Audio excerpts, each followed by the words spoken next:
This is an ABC News special report. Queen Elizabeth II, the legacy, the life. Now reporting, David Muir. Good afternoon, and we're coming on the air with a somber yet extraordinary scene playing out on the streets of London at this hour. The coffin carrying Queen Elizabeth II, bringing her to Buckingham Palace for the last time. Every move during this period of mourning has drawn crowds by the thousands.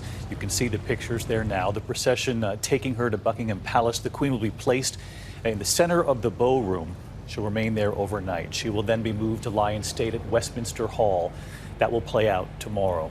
The Queen was flown back from Scotland by the Royal Air Force just a short time ago, and as she was leaving, the Guard of Honor giving her a final royal salute. Princess Anne, the Queen's only daughter, escorting her on that flight. It was yesterday in Scotland, the UK and the world witnessing her flag-draped coffin being driven down the Royal Mile for a service at St. Giles Cathedral. The moving image from the last 24 hours, her 4 children, King Charles, Princess Anne, Prince Andrew, and Prince Edward walking behind her. A huge crowd lining the route together in their shared silence, many standing and waiting for hours, many parents bringing their young children to tell them one day they paid their respects. Earlier today, King Charles and Queen Consort Camilla greeted by a cheering crowd in Belfast. During his tour of the United Kingdom, the royal couple shaking hands as they arrive at Hillsborough Castle, chanting, "God save the King."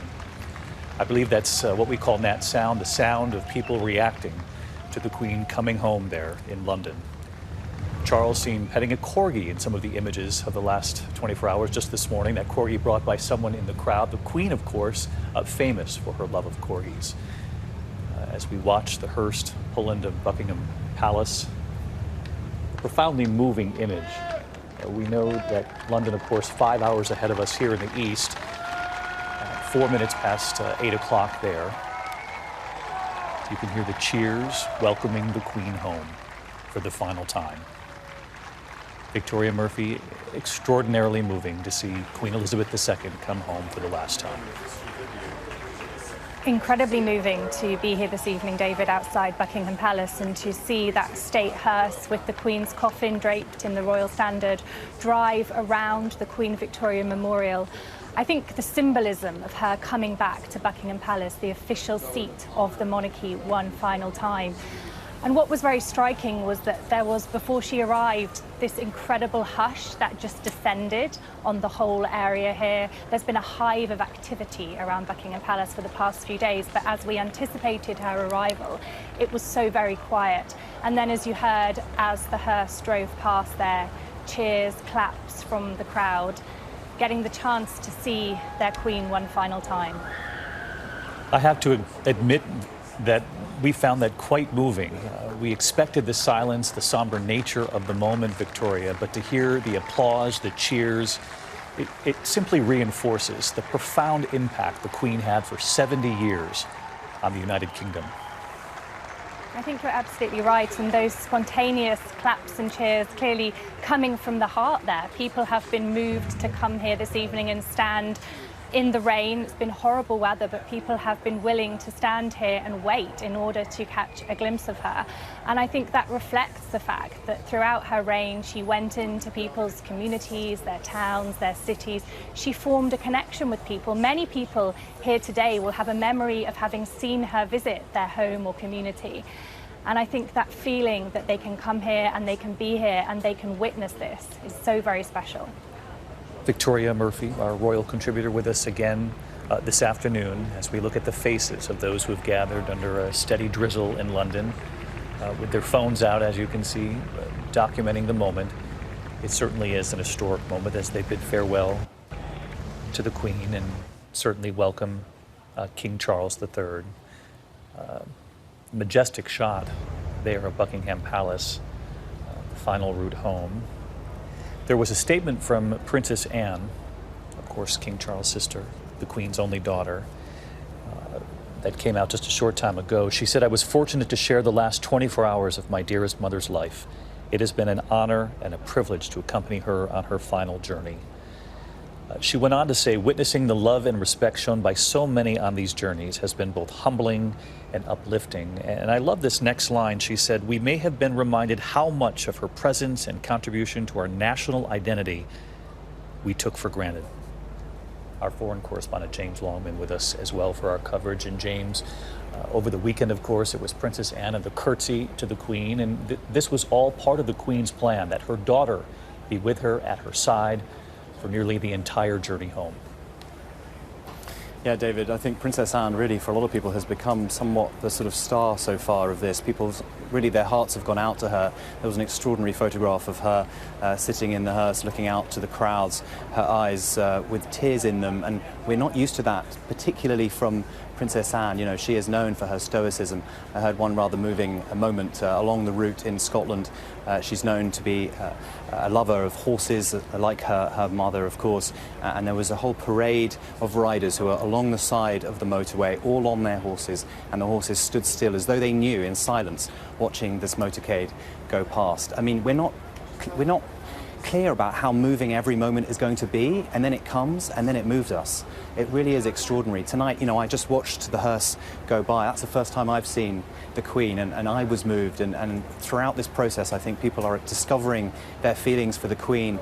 And Princess Anne said it herself when she said that we didn't realise what we had. We're now grateful for something that we've lost, and we didn't know just how great she was, and now she's gone. It's really hit home now for London. We're beginning the process of burying a piece of our history. I think the next few days are going to be absolutely extraordinarily moving, with so many people out on the streets wanting to be here to say goodbye to this woman who they clearly love. James, it's really impossible to overstate just by looking at the crowd of people who have gathered there at Buckingham Palace. When we were there together late last week, amid news of the Queen's death, the crowds had already begun to gather. They have returned to the palace now, and as we talk about Princess Anne's words and that very humble acknowledgement that perhaps even we didn't realize how much of the national identity our mother was the foundation for. And James, we've mentioned this on the air, but it bears repeating because in the United Kingdom, more than 80% of people were born with Queen Elizabeth as their sovereign. They've only known one queen. That's absolutely right. And it was only a few months ago we had a celebration of those extraordinary 70 years right here, the Jubilee. And she was the rock on which this country is built. Modern Britain is built on her legacy. It is a much different country to the one it was when she became queen. It's a much more diverse country. It's a multi-faith, multi-ethnic community now. But somehow she was able to appeal to every single group. As it arrived in Britain, she became their queen.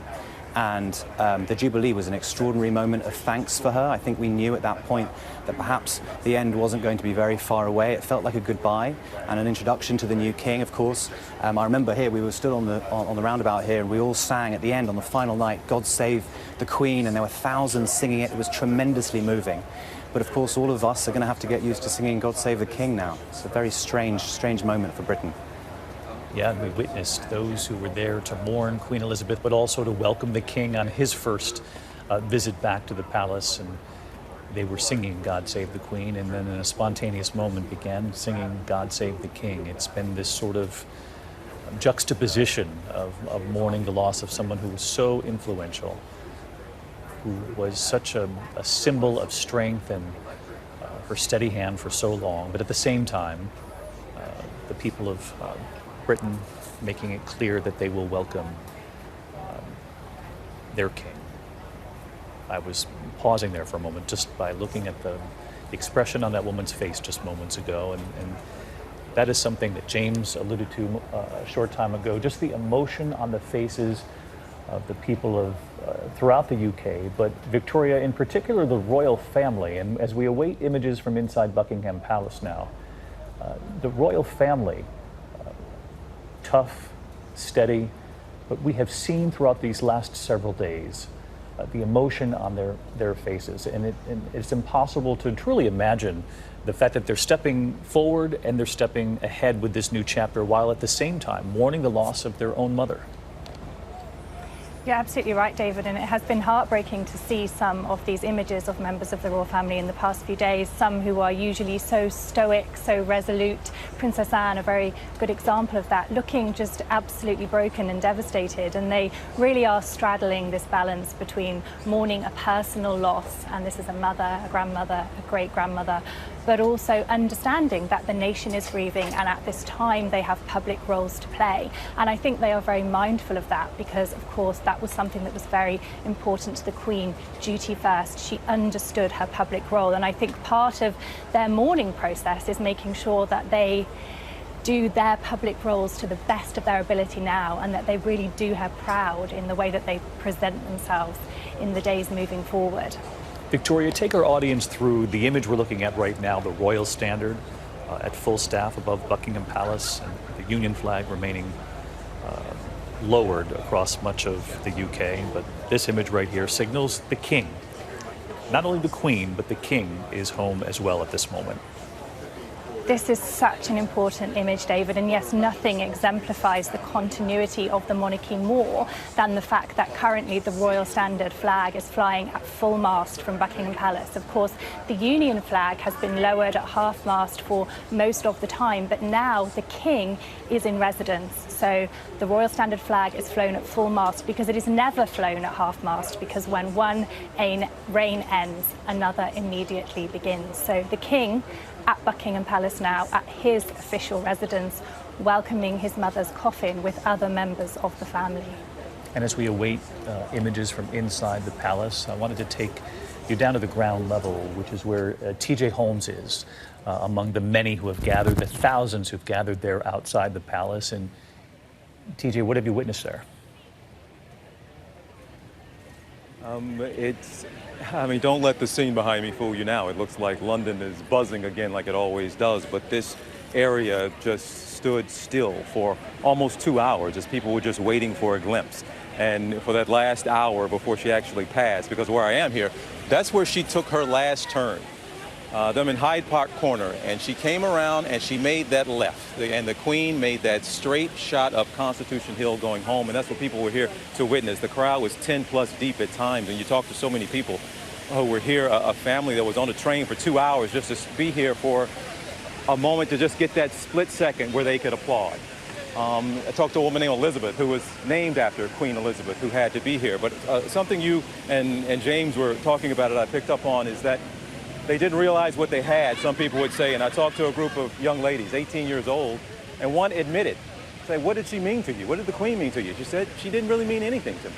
She didn't mean much to me or to my life until I saw the tributes. And then I realized just what we had and what a cultural moment this was, and how I need to now be out here for hours standing in the rain just to get a glimpse. And everyone you talk to, David, no matter what their story was or where they came from and why they were here, they always ended with the same thing. I came here to pay my respects. And they saw her turn and make that last straight shot journey home, that the Queen, not just her home that's been during her reign, that was her childhood home as well. And it kind of gives you chills, as James was talking about. You don't know what the moment is until the moment happens, but to think that this woman is going back to her childhood home to spend one more night, that moment was remarkable, kind of to take it in with a lot of Londoners and people on vacation here from Mexico or where they're from. They just wanted to be here and be a part of it, David. Well, so moving for you to share it with us. I'm sure it's something you'll remember in the years ahead, having been there for that moment, that unexpected feeling that you have when you witness certainly someone of this stature, Queen Elizabeth II, coming home on her final journey home there to Buckingham Palace.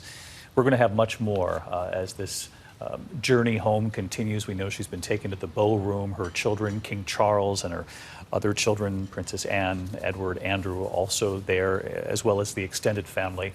We'll have more reporting on this. ABC News Live, abcnews.com, and certainly when we're back with the entire team for World News Tonight. I'm David Muir in New York. Until then, good day.